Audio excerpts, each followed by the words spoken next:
حضرت تمیم داری رضی اللہ عنہ اور دجال کا واقعہ۔ عامر بن شراحل شعبی کہتے ہیں کہ انہوں نے فاطمہ بنت قیس رضی اللہ عنہ سے کہا، مجھے کوئی ایسی حدیث سنائیں جو آپ نے براہ راست رسول اللہ صلی اللہ علیہ وسلم سے سنی ہو، اسے اللہ کے رسول کے سوا کسی اور کے طرف منسوب نہ کیجیے گا۔ انہوں نے کہا کہ اگر تم چاہتے ہو تو میں ایسا ہی کروں گی۔ عامر نے کہا تو ٹھیک ہے، سنائیے۔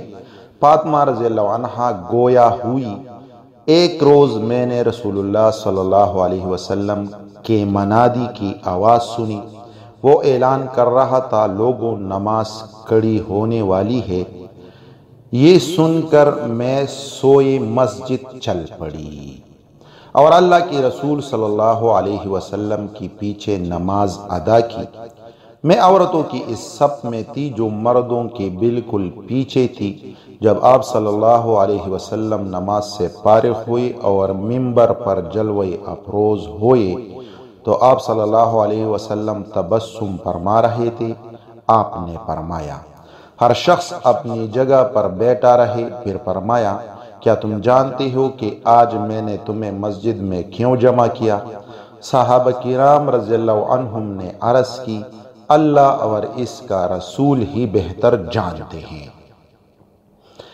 آپ صلی اللہ علیہ وسلم نے فرمایا، اللہ کی قسم، میں نے تم لوگوں کو کسی رغبت دلانے یا ڈرانے کے لیے جمع نہیں کیا، بلکہ میں نے تمہیں اس لیے بلایا ہے کہ تمہیں ایک اہم واقعہ بتلاؤں کہ تمیم داری جو کہ نصرانی تھی میرے ہاں آئے اور میرے ہاتھ پر بیعت کر کے مسلمان ہو گئے۔ انہوں نے مجھے ایک واقعہ سنایا ہے جو میری ان احادیث کے موافق ہے جو میں تم لوگوں سے مسیح دجال کے بارے میں بیان کرتا رہا ہوں۔ تمیم داری نے مجھے بتایا کہ وہ قبیلہ بنو لخم اور بنو جذام کی 30 لوگوں کے ہمراہ بحری جہاز میں محو سفر تھے کہ پانی کی بپری ہوئی موجوں نے ان کے جہاز کو راستے سے بھٹکا دیا اور وہ 1 ماہ تک سمندر میں بھٹکنے کے بعد ایک جزیرے کے قریب جا نکلی اور غروبی آفتاب کے وقت جہاز کو جزیرے کے قریب لے گئے۔ پھر چھوٹی کشتی میں بیٹھ کر جزیرے تک پہنچے اور پھر اس میں داخل ہو گئے۔ وہاں انہیں گھنے اور موٹے بالوں والا ایک جانور دکھایا دیا، یعنی وہاں پہ ایک جانور دکھائی دیا۔ بالوں کی کثرت کے باعث پتہ نہ چلتا تھا کہ اس کی اگلی جانب کون سی ہے اور پچھلی جانب کون سی ہے۔ انہوں نے تعجب سے کہا، تیرا ستیہ ناس، تو کیا چیز ہے؟ اس نے کہا، میں جساسہ ہوں، یعنی اس جانور نے کہا میں جساسہ ہوں۔ انہوں نے کہا، جساسہ کیا ہوتی ہے؟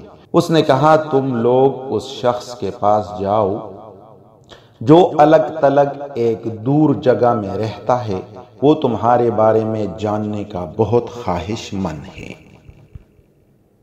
اس جساسہ نے جب اپنا نام لیا تو ہمیں یہ اندیشہ ہوا کہ یہ جساسہ کہیں کوئی شیطان نہ ہو۔ ہم جلدی سے اس خانقاہ کی طرف چل پڑے۔ جب ہم اس میں داخل ہوئے تو ہم نے ایک عظیم الجثہ انسان دیکھا جو بہت مضبوطی سے بندھا ہوا تھا۔ اس کے دونوں ہاتھ اس کی گردن سے بندھے ہوئے تھے اور گھٹنوں سے ٹخنوں تک وہ لوہے کے زنجیروں سے جکڑا ہوا تھا۔ ہم نے کہا، تیرے لیے ہلاکت ہو، تو کون ہے؟ اس نے کہا، تم لوگ میرے بارے میں جاننے میں کامیاب ہو گئے، پہلے تم بتاؤ کہ تم کون ہو۔ ہم نے کہا، ہم عرب ہیں، ہم ایک بحری جہاز میں سوار تھے کہ سمندر کے پانی بپری لہروں نے ہمیں دربدر کر دیا، بالآخر ہمیں اس جزیرے میں پہنچا دیا۔ ہم ایک کشتی میں بیٹھ کر یہاں تک پہنچے ہیں۔ یہاں ہمیں وہ جانور ملا جس کے جسم پر بے حد بال ہے، اس کی اگلی اور پچھلی جانب میں تمیز کرنا مشکل ہے۔ ہم نے اس سے پوچھا، تیرے لیے تباہی و بربادی ہو، تو کون ہے؟ اس نے کہا، میں جساسہ ہوں۔ ہم نے کہا، جساسہ کون ہے؟ اس نے کہا، تم لوگ اس بڑے محل کے خانقاہ میں جاؤ، وہاں جو شخص ہے وہ تمہاری خبر کا بہت شائق ہے۔ ہم تیزی سے تمہاری جانب آئے ہیں، ہم اس جانور سے بھی خائف ہیں کہ کہیں وہ کوئی شیطان ہی نہ ہو۔ اس نے کہا، مجھے بیسان کے کھجوروں کے باغات کے بارے میں کچھ بتلاؤ۔ اصل میں بیسان فلسطین کی شہروں میں سے ایک شہر ہے جو نہر جالوت کی جنوب مغرب میں واقع ہے۔ ہم نے کہا تم اس شہر کی کس چیز کے بارے میں پوچھنا چاہتے ہو؟ اس نے کہا مجھے یہ بتاؤ کیا اس کے درخت پھل دے رہے ہیں؟ ہم نے کہا دیتے ہیں۔ اس نے کہا قریب ہے کہ اس کے درخت پھل دینا بند کر دیں گے۔ اس نے کہا مجھے بحیرہ تبریہ کے بارے میں بتاؤ۔ بحیرہ تبریہ یہ اردن اور فلسطین کے درمیان واقع ایک جگہ ہے۔ ہم نے کہا تم اس کی کس چیز کے بارے میں پوچھنا چاہتے ہو؟ اس نے کہا کیا اس میں پانی موجود ہے؟ انہوں نے کہا اس میں بہت پانی ہے۔ انہوں نے کہا عنقریب اس کا پانی ختم ہو جائے گا۔ اس نے کہا مجھے زغر کے چشمے کے بارے میں بتلاؤ۔ زغر اصل میں اردن میں بحیرہ مردار کے کنارے پر واقع ایک بستی ہے اور یہ نشاندہی علامہ ابن کثیر نے کی ہے۔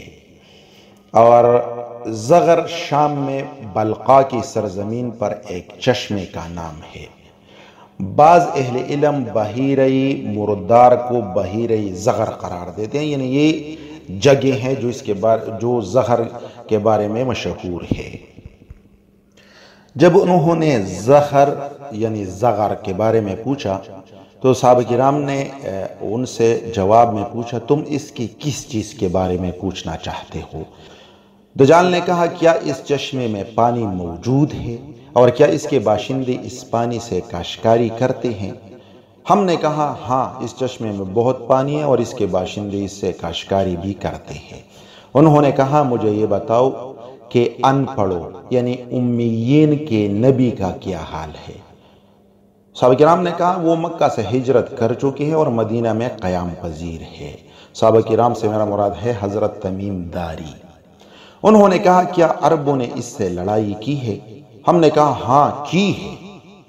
اس نے کہا پھر نتیجہ کیا رہا؟ ہم نے اسے خبر دی کہ وہ ارد گرد کے تمام عربوں پر غالب آ گئے ہیں اور ان سب نے ان کی اطاعت قبول کر لی ہے۔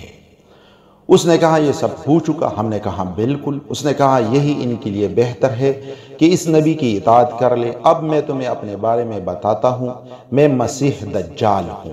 عنقریب مجھے کسی وقت خروج کا اذن مل جائے گا، یعنی آرڈر حکم مل جائے گا۔ میں نکلوں گا اور ساری زمین کے ہر شہر کا 40 روز میں چکر لگا لوں گا سوائے مکہ اور مدینہ کی، کیونکہ یہ دو شہر مجھ پر حرام کر دیے گئے ہیں۔ ان میں سے کسی شہر میں بھی اگر میں داخل ہونے کی کوشش کروں گا تو میرا سامنا ایک فرشتے سے ہوگا جو ننگی تلوار تان کر میری راہ میں کھڑا ہوگا، یعنی ساری دنیا پر میں حکومت کروں گا سوائے ان دو شہروں کی۔ وہ مجھے ان شہروں میں داخل ہونے سے روک دے گا۔ مکہ اور مدینہ کے تمام راستوں اور شاہراہوں پر بھی فرشتے متعین ہوں گے جو اس کی حفاظت کریں گے۔ فاطمہ بنت قیس رضی اللہ عنہ کہتی ہیں پھر آپ صلی اللہ علیہ وسلم نے اپنا عصا منبر پر مارا اور فرمایا یہ طیبہ ہے، یہ طیبہ ہے، یہ طیبہ ہے، یعنی مدینہ منورہ یہ طیبہ ہے۔ پھر آپ صلی اللہ علیہ وسلم نے فرمایا کیا یہ بات میں تم سے پہلے ہی بیان نہیں کر چکا؟ لوگوں نے کہا جی ہاں۔ آپ صلی اللہ علیہ وسلم نے فرمایا مجھے تمیم داری کی بات اچھی لگی کیونکہ وہ میری اس بات کے مطابق تھی جو میں نے دجال کے بارے میں اور مکہ و مدینہ کے متعلق تم سے بیان کیا ہے۔ خبردار رہو، دجال شام یا یمن کے سمندر میں ہے، بلکہ وہ مشرق کے جانب ہے، وہ مشرق کے جانب ہے، وہ مشرق کے جانب ہے۔ اور آپ صلی اللہ علیہ وسلم نے اپنے ہاتھ سے مشرق کے طرف اشارہ فرمایا۔ اب مدینۃ الرسول سے مشرق کے جانب عراق اور ایران واقع ہے۔ پھر حضرت فاطمہ بنت قیس رضی اللہ عنہ کہتی ہے میں نے یہ حدیث رسول اللہ صلی اللہ علیہ وسلم سے براہ راست سنی اور یاد رکھی ہے، اور یہ حدیث صحیح مسلم کے باب الفتن میں مذکور ہے۔